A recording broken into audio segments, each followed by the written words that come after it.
Olá, eu sou o professor Andrei Venturini Martins, estou a ministrar o curso Por que Estudar a Religião no Mundo Contemporâneo. E o oitavo motivo para o estudo da religião é o seguinte: a religião possui um elemento prático ligado ao direcionamento da moral na vida cotidiana.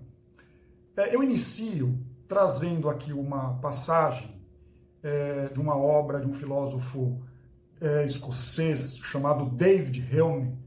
Essa obra leva o título Diálogos sobre a Religião Natural.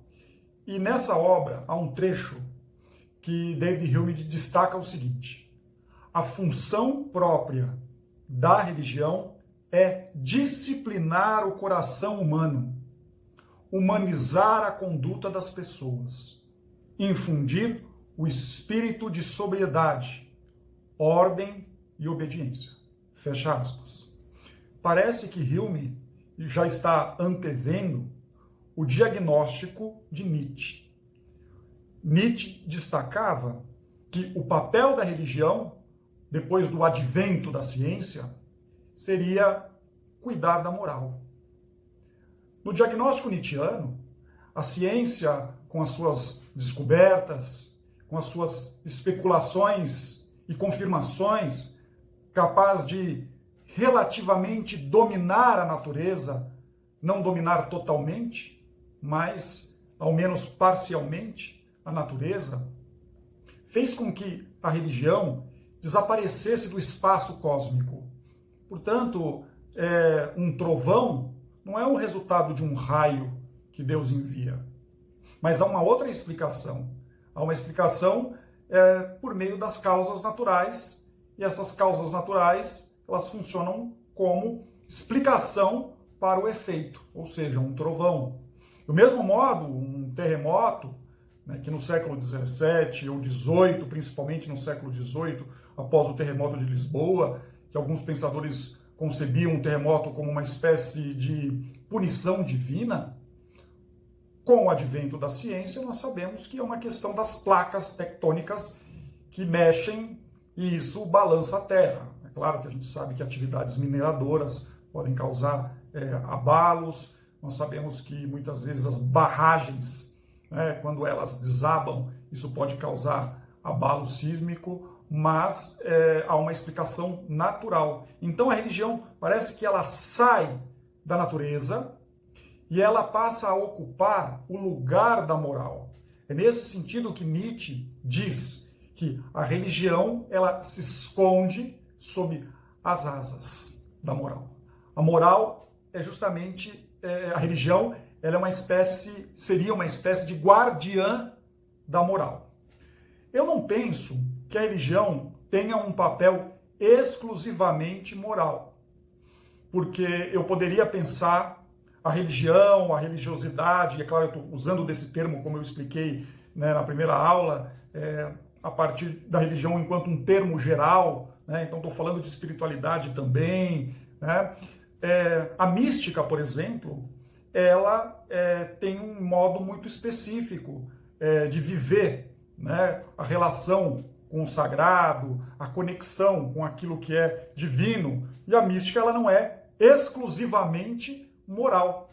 A mística, ela busca ampliar o sentido da vida, ampliar o sentido da existência por meio de uma conexão com algo que é muito maior. O místico, ele vê a si mesmo como uma gota d'água em um oceano. Porém, ele quer ter a consciência desse oceano.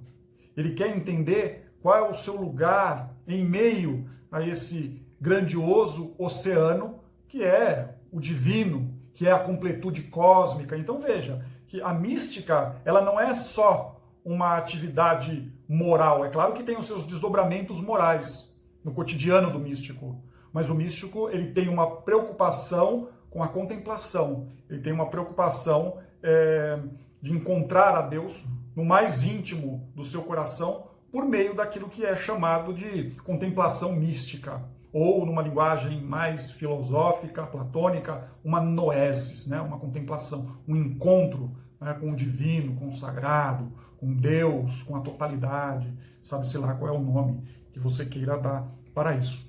Porém, eu não posso deixar de reconhecer que a religião também tem um papel moral e, por que não, social. E é justamente isso que Hume irá defender. A religião possui um papel social, a religião possui um papel moral. A função da religião é disciplinar o coração humano, humanizar a conduta das pessoas, infundir no indivíduo um espírito de sobriedade, de serenidade, né? Estabelecer no espaço de convivência uma ordem, né, por meio de valores que as pessoas possam obedecer e viver de forma harmoniosa. Então, penso que a religião ela merece ser estudada porque ela tem um elemento, uma função prática. Ela merece ser estudada porque ela pode também exercer um papel na sociedade. Ela disciplina o coração humano. Eu acho que esse é um ponto interessante a se pensar. O coração, como pensou Fyodor Dostoiévski na obra Os Irmãos Karamazov, é justamente o palco da guerra entre Deus e o diabo. Então o homem é um ser embebido por um conjunto de paixões que de alguma forma lutam no mais íntimo do seu coração. Então a religião ela vem oferecer uma espécie de força ou recurso que contém um pouco, que atém um pouco aquelas paixões que são mais grotescas, no sentido de excessivas. Por exemplo, o desejo de torturar, o desejo de matar, o desejo de trair, de mentir, de fofocar, ou seja, tudo aquilo que é excesso. A religião parece que traz um conjunto de regras que tentam aplacar, né, esse excesso. Pelo menos a religião enquanto sistema de sentido que orienta a vida moral das pessoas, isso deve ser considerado. Então, a religião, ela humaniza a conduta das pessoas. A ação do verdadeiro homem religioso é mediada por valores que vêm da religião. Então, eu poderia dar um exemplo aqui de uma situação em que a religião ela transforma a vida, né, social de uma pessoa. Ela transforma o coração, ela transforma o interior da pessoa. A pessoa, inclusive, fala, eu era de um jeito, agora sou de outro, depois de convertido. Já escutaram essa fala? Olha, eu era assim, agora sou assado. Então, a própria pessoa, ela percebe uma mudança na sua interioridade. Mas como nós não podemos mensurar as mudanças interiores, porque eu não tenho como saber o que se passa no mais íntimo do coração de cada um, eu tenho como, ao menos, refletir as mudanças de comportamento. Porque as mudanças de comportamento eu posso observar, eu posso elaborar um diagnóstico. E aí vem o exemplo que eu gostaria de dar. Então imaginem uma mulher, como muitas que existem nesse país, que cuida da sua família. Essa mulher, ela cuida da sua família porque ela é a única fonte de renda daquela família. Mas ela é casada. O seu marido não trabalha. Vive perto da sua casa, num bar, com os amigos. Vai para lá 10, 11 horas da manhã, volta à noite, chega embriagado, muitas vezes a ofende e vai dormir. E essa mulher, ela tem os filhos para cuidar, ela precisa deixar os seus filhos numa creche ou com alguém conhecido, né? E ela vai trabalhar, trabalha o dia inteiro, volta para casa, ainda tem que dar conta da casa, mas é uma mulher religiosa. E por vezes ela vai assistir um culto na religião X, sabe-se lá qual. E quando ela vai, por vezes ela leva os filhos. Então a família, boa parte da família, a mãe, filhos, vão para a igreja e o pai, como sempre, vai para o bar, nesse caso específico.